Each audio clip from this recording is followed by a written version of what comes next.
ఆదిలాబాద్ జిల్లా నేరేడిగొండ మండలంలోని కుంతల జలపాతానికి జలకణతో ఉప్పొంగుతోంది. గత 2 రోజుల నుంచి ఏకధాటిగా కురుస్తున్న భారీ వర్షానికి కుంతల జలపాతం వరద నీటితో పొంగి పొర్లుతోంది. ఎగువన మహారాష్ట్ర సరిహద్దు ప్రాంతాల్లో భారీగా కురుస్తున్న వర్షాలకు జలాశయాలు జలమయమయ్యాయి.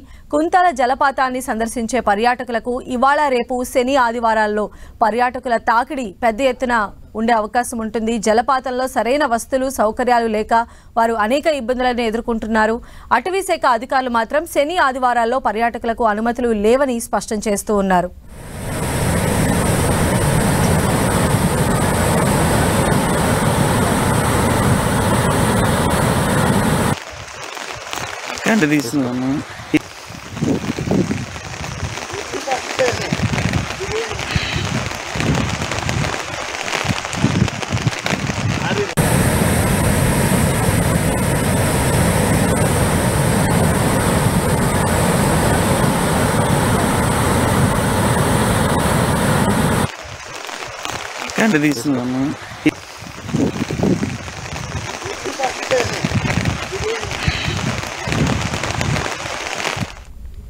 ఉమ్మడి ఆదిలాబాద్ జిల్లాలో జోరు వానలు కురుస్తున్నాయి. భారీ వర్షాలకు జలపాతాలు ఉప్పొంగి ప్రవహిస్తున్నాయి. భారీ వర్షాలకు పొచ్చర జలపాతం పరవళ్లు తొక్కుతోంది. కొండలపై నుంచి జాలువారుతున్న జలపాతం కనువిందు చేస్తోంది.